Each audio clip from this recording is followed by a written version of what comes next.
Well, some big voting changes possible ahead of the midterms as Tarrant County considers closing more than 100 polling sites. Thank you for being with us this midday. I'm Kara Sewell. Tarrant County commissioners are meeting right now, and that is one of the big issues on today's agenda. WFA political reporter Natalie Haddad is at the meeting and joins me live with that debate. Hey, Natalie. Hi, Kara. Happy midday to you. Yeah, Tarrant County voters could have fewer places to cast their ballot starting this midterm election. County Commissioners Court meeting right now, listening to public comment. They've not yet voted on the proposal, but if approved, then we would see 45% less polling locations in Tarrant County. The number of election day voting locations would drop from 316 sites from the 2022 midterm election to just 176 for this year's. Early voting locations would also decrease from 50 sites to 42. And keep in mind, Tarrant County has more than 1.3 million registered voters. Last year, the county's Republican majority voted to reduce more than 100 election day voting sites, saying midterm elections typically see lower turnout and the change would save money. Democratic commissioners opposed this plan, arguing fewer polling locations could make it harder for people to vote, particularly communities of color that saw the most reductions. Now, just an hour ago today, Democratic Lieutenant Governor nominee Vicki Goodwin and Democratic Attorney General nominee Nathan Johnson spoke ahead of this Commissioners Court meeting, and I had the chance to speak to them one-on-one, and they say closing polling places was never about saving money. They don't want voters to come out. They don't want to make it easier for voters to access the election. We will hear more from Representative Goodwin and Attorney General nominee Johnson in our later newscast. But again, Tarrant County Commissioners Court meeting right now to discuss a proposal to close, again, roughly 45% of polling locations across the county. Again, if approved, it will go into effect this midterm election in November. We'll certainly keep you posted on the decision that is made here in Fort Worth. I'll send it back to you, Kara. It's a big one. Okay, thanks, Natalie. Well, ahead of the consequential midterms, this is just another example of how election rules can shape the voting experience. So Dallas County voters saw a different kind of change during the primary. The Republican Party there declined to hold a joint primary, so Texas law required both parties to return to precinct-only polling places on Election Day. A lot of voters went to the wrong polling sites, unaware of the change. It's not something Dallas voters will have to deal with in November, though, so keeping that in mind. Let's talk about traffic on a busy spot. We've got a live picture up for you today from our chopper. Dallas Zoo. It is Dollar Day, and so they're sold out. They have been sold out, Erica, and this happens every year. Right. Why not, right? But this is what you're looking at. Yeah, not great. Backing up on the exit for sure. The interstate itself, 35E is still moving, but we can see here, I don't know, that looks like at least a 10 to 15 minute backup. And I'm not sure as far as Dollar Day is concerned. I mean, I think you can just show up whenever. Yeah.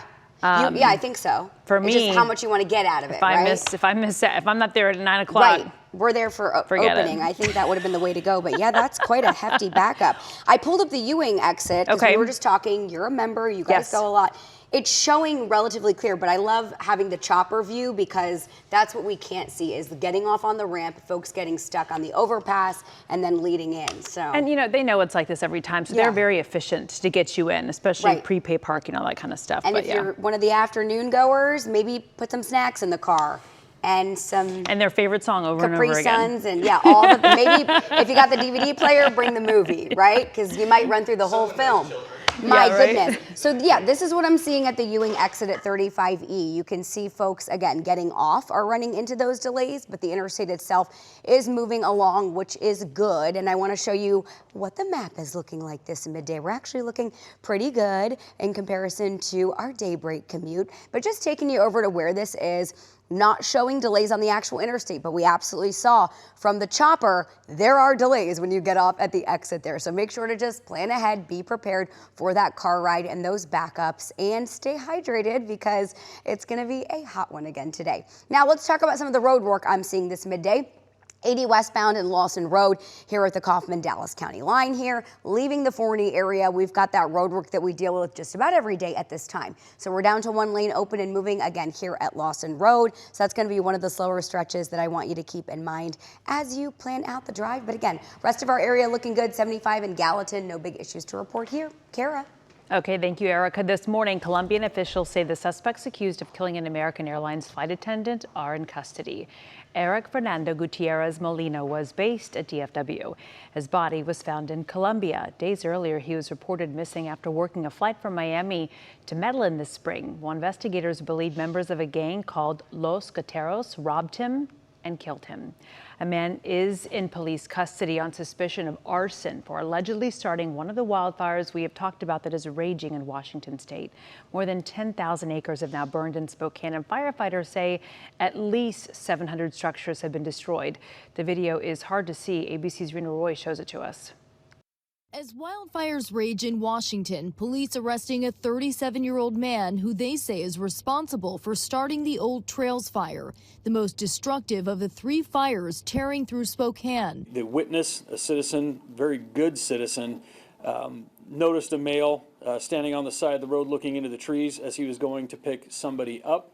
About 10 minutes later, as he was coming back through the area, he noticed the male was bending down near some grass. The suspect, identified as Aaron Farinacci, a convicted felon who's now facing a charge of arson in the 1st degree. In the Spokane area, more than 10,000 acres have burned so far, and dry, breezy conditions today could help fuel the flames. Crews racing to contain the fires. Nearly 70,000 people evacuated. The sheriff says 14 people are unaccounted for.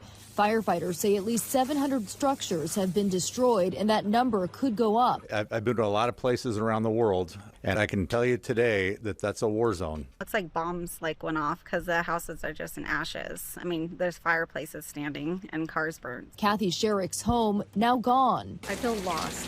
Every memory of my children are down there. Every memory of my grandchildren are down there. I just feel empty. I can't even say I feel hurt.